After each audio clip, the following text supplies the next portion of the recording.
खाली ऑब्जर्वेटिव देखो।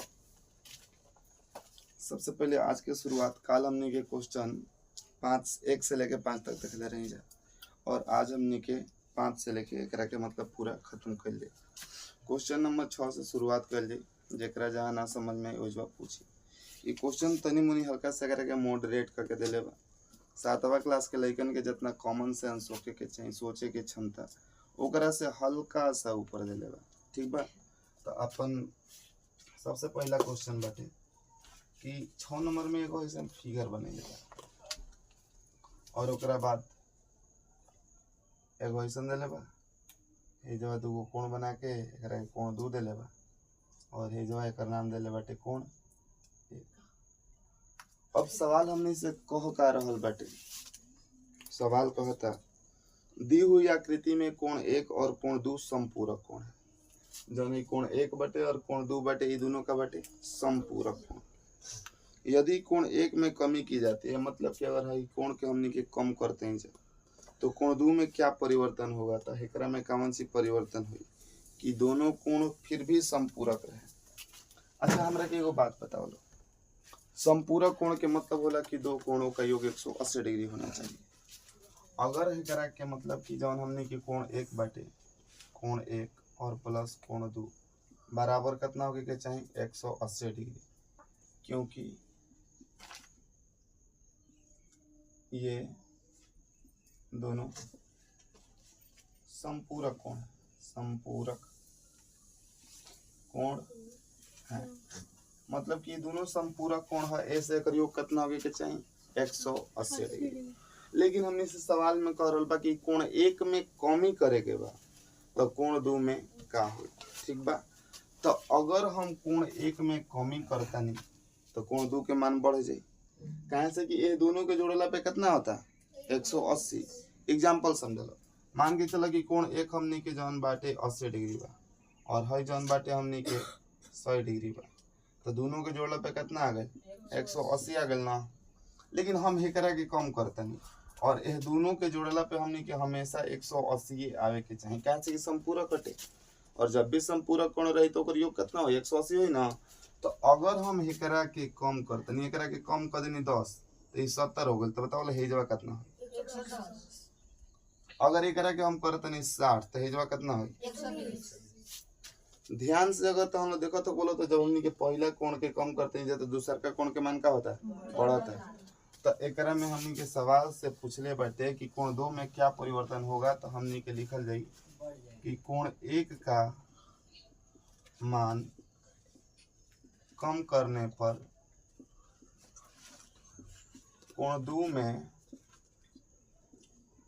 उतना ही परिवर्तन होगा ताकि दोनों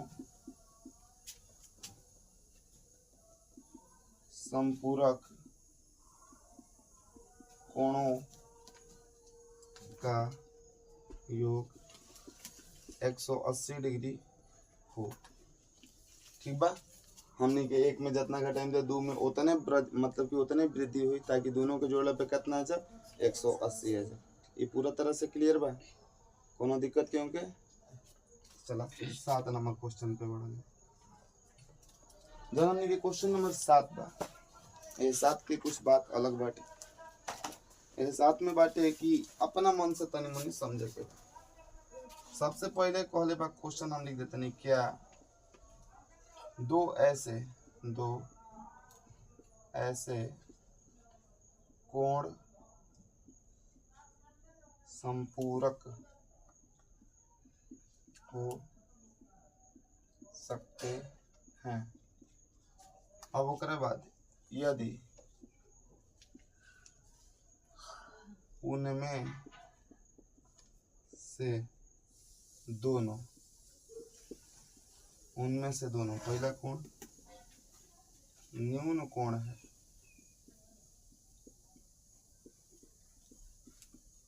दूसरा अधिक कोण है,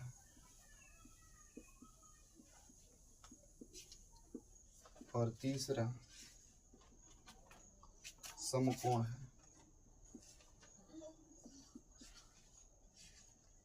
क्यों नहीं जाना लिखा था कल नो। चलो इस सवाल के तने समझ ध्यान से का कहल चाहता। सबसे पहले हमने के पास एक बहुत सुंदर सवाल और इस सवाल के माध्यम से हमने के समझे के कहते कि क्या दो ऐसे कोण संपूरक हो सकते हैं यदि उनमें से दोनों, मतलब कि हमने के पास दो गो कोण लेवे के बा और ई देखे के बा कि वो दोनों के दोनों संपूरक होके के चाहिए। और संपूरक कोण के मतलब कि योग 180 डिग्री। इतना तो सब कोई के पता बा। अगर भाई हम दू गो न्यून कोण लेते नहीं को गो दू मतलब कोण दू गो कैसे एकरा में दोनों कहले बाटे। अगर हम दू गो न्यून कोण ले हम तो उ कबहू हमनी के 180 डिग्री जोड़ला पे आई ना आई। पूछा काहे? काहे से कि न्यून कोण के मान 90 डिग्री से कम होला। अगर हमनी के 90 में 90 के जोड़त हैं तब 180 आवता। अगर दोनों के दोनों कोण 90 डिग्री से कम रही तो ओकरा के जोड़ला पे 180 से कम है ना आई। तो हमनी के लिखल जाई नहीं, क्योंकि न्यून कोण का योग 180 डिग्री से कम होता है। एकरा में क्या होंगे कौन दिक्कत? दूसरा क्या कहता है कि दोनों के दोनों कोण अधिक होके के चाहिए। तो न्यून कोण समझ गए कि 90 डिग्री से अधिक कम, और अधिक कोण के मतलब कि 90 डिग्री से ज्यादा। अगर हम दो कोण लेते नहीं और दोनों के दोनों कोण 90 डिग्री से ज्यादा बा तो एगो मान के चलो सही हो गल, दूसर को सही हो गल, तो सही से तो 200 हो जाए। एक मतलब कि 80 तो पूरा होत बा ना। तो एकरा में भी लिखम जा नहीं, क्योंकि अधिक कोण का योग 180 डिग्री से ज्यादा होता है। 180 डिग्री से क्या होता है? ज्यादा होता है। एगो बच गल समकोण। समकोण के मतलब 90 डिग्री। अगर दू गो कोण ऐसा बाटे जौना के जोड़ला पे हमनी के 90 डिग्री आवत है तो 90 डिग्री के दू गो कोण रही तो दोनों के जोड़ा में जाता कितना आ जाए? एक मतलब कि संभव बा। तो लिखल जाए हाँ, क्योंकि दो समकोण का योग 180 डिग्री ही होता है। मतलब कि हमने के पास जो दो गो समकोण रहे ओकर योग कितना हुई? 180 डिग्री। भाई मतलब कि पूरा हमने के 6 और 7 समझ में आ गल बा। 8 की तरफ बढ़ल जाए।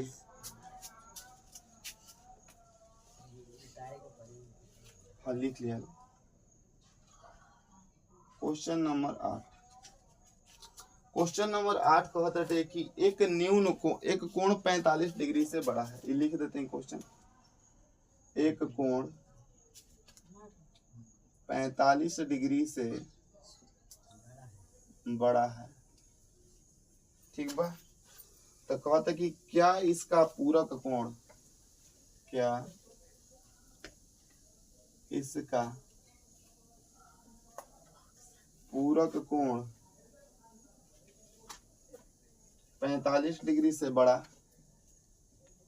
45 डिग्री से बड़ा है, कमा 45 डिग्री के बराबर है।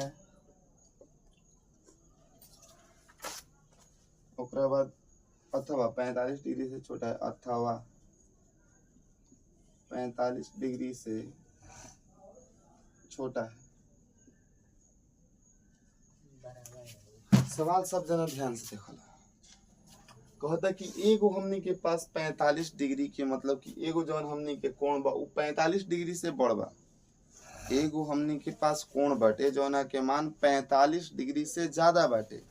अब सवाल पूछ रहल बा कि क्या इसका पूरक कोण 45 डिग्री से बड़ा होगा, 45 डिग्री के बराबर होगा या 45 डिग्री से छोटा होगा। हई हमनी के तीनों हेजवा से सवाल पूछत बाटे। हई वाला हमनी के हेजवा तक प्रश्न हो गई। एक बाद एजवा से लेके आई पहला सवाल, दूसरा सवाल और ये तीसरा। एकरा में से कोना के बराबर हो ये बात के बारे में हमनी के समझे के बा। सबसे पहला नंबर बात तब पूरक कोण के बारे में बात करता। तब पूरक कोण के जौन योग होला उ कितना होला 100। पूरक कोण के मान होला 90 डिग्री। जब एगो कोण हमनी के 45 ले ज्यादा रही तो दूसर का 45 ले का रही कम रही। कहे से कि अगर हमनी के 45 और 45 के जोड़म जा तब न जाके 90 मिली। लेकिन एगो जब 45 ले ज्यादा रही तो दूसर का 45 ले का रही कम रही। यह चीज के हमनी के दिखावे के पड़ी। तो हम एकरा के तनी बनाओ तनी। सबसे पहले लिखल जो कि माना कि पहला पूरक कोण बराबर x और हमनी के जौन दूसरा पूरक कोण बा दूसरा पूरक कोण बराबर y। हमनी के पास दो पूरक कोण मिल गए। अब हम ए दोनों के हमनी के पता बाटे कि जब दो पूरक कोण के जोड़ल जाला तो ओकर योग कितना होला 90 डिग्री। एकरा के हमनी के समीकरण 1 मान ले जा। ठीक बा। चाहे अगर समीकरण से केहू के दिक्कत हो तो मत मान। एकरा के हमनी के जानते हैं जा कि जब दो पूरक कोण के जोड़ल जाला तो ओकर जोड़ कितना होला 90 डिग्री। अब सबसे पहले बात का कहले बा कि जौन एगो हमनी के पास कोण बाटे वो 45 डिग्री से ज्यादा बाटे। एगो कोण कितना से ज्यादा बा 45 डिग्री से ज्यादा। हमनी के जौन पहला कोण बा वो x बाटे और ई ज्यादा बाटे केकरा से ज्यादा बा तो 45 डिग्री से। एजवा तक केहू के दिक्कत नहीं है नो। जेकर मुंह खुला रहेला वो ज्यादा रहेला। मतलब कि जौन पहला कोण बा वो केकरा से ज्यादा बा 45 डिग्री से ज्यादा बा। हम का कहतनी कि एकरा में y जोड़ देतनी तो x प्लस y हो जाई। तो हम एनियो y जोड़ देतनी तो एने 45 डिग्री प्लस y हो जाई। कहे से कि y जौन बाटे ये हमनी के दूसरा कोण हटे तबो तो एकर मान ज्यादा रही नु। कहे से कि चिन्ह ए जे जवन बाटे तो चिन्ह हमनी के नीचे हुआ। अभी तो हम ऊपर देख लो कि x प्लस y के मान कितना आइल बाटे हमनी के तो एजवा 90 हो जाए और एजवा हो जाए हमनी के 45 डिग्री प्लस y। ठीक बा। तो जब हमनी के एकर मान निकालम जा तो या कहने माइनस होई नु। अगर हमनी के 45 में y के मान अगर कुछ जोड़म जा तब हमनी के कौन सी के बराबर आई तो y के जब मान निकालम जा हमनी के तो ई का हो जाई हाथना देखैला के बाद हमनी के लिख देवे के बाद कि y का अरे y ना पूछले बाटे कि इसका पूरक कोण तो लिखे के बाद इसके पूरक कोण का मान 45 डिग्री से कम हो। बस एकरा में और ज्यादा कुछ नहीं के करे। कहे से कि ये दोनों के अगर हमनी के जोड़त हैं जाते एक दोनों के जोड़ला के बाद भी अभी ई मतलब कि ये दोनों के योग से अभी ज्यादा बाटे। मतलब कहे कि हम का कहल चाहते तो हम समझ में आता। अगर ये जब y के जगह पे हमनी के 45 रकम जाए तो 45 90 हो। चलो क्वेश्चन नंबर 8 के बाद हमनी के क्वेश्चन नंबर 9 समझल जा। सबसे पहले एकरा में 3 गो देले बाटे रिक्त स्थान भरे के। ओकरा में देले भाई यदि दो पूरक कोण हैं तो उनके मापों का योग। जब भी दो पूरक कोण रही तब पूरक कोण के जौन माप होला वो हमनी के 90 डिग्री होला। फिर अगला जौन टॉपिक बा हमनी के एकरा में बा कि यदि दो कोण समपूरक हैं तो उनके मापों का योग। अगर समपूरक रही तो ओकर योग हमनी के हमेशा 180 है। और फिर बाटे कि यदि दो आसन्न कोण समपूरक हैं एजवा एगो तो हम लोग मतलब कि फिगर बनावल गेल बाटे और ये हमनी के एगो भुजा हो गई और एकरा पे हमनी के एगो तिरछा रेखा खींचते नहीं जा तो एजवा जौन है दूगो युग्म बनता टे। एकरा के जब भी हमनी के योग मतलब ऐड करम जाते 180 डिग्री आई तो एकरा के रैखिक युग्म कहल जाला। था जब भी दूगो समपूरक कोण के युग्म के बात करी चाहे आसन्न कोण के बात करी तो ओकर जौन हमनी के योग होला वो एगो रैखिक युग्म बनावेला। ठीक बा। और आज जौन 10वां क्वेश्चन बाटे एकरा के समझल जा। एकरा पहले तो सब लिख ले बा एकरा के हम मिटा देते हैं।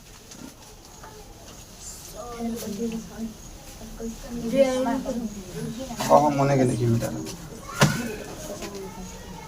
देखो सबसे पहला कोण का है हमने के जौन क्वेश्चन नंबर 10 बा। क्वेश्चन नंबर 10 में एगो फिगर बनैले फिर एगो फिगर बनैले बा ऐसे फिर एगो फिगर बनैले बा ऐसे नाम बी नाम ए ई ओ सी और डी, ये हमनी के का हटे एकर नाम हटे। अब सबसे पहला एक से जो सवाल बा वो सबसे पहला सवाल बा शीर्षाभिमुख अधिक कोण, शीर्षाभिमुख अधिक कोण, अधिक कोण। दूसरा जो क्वेश्चन बा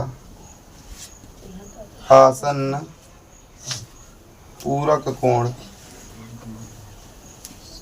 जो तीसरा सवाल बा समान संपूरक कोण, संपूरक कोण। और फिर चौथा जो सवाल बा वो बा असमान संपूरक कोण, असमान संपूरक कोण। और जो पांचवा सवाल बा हमने के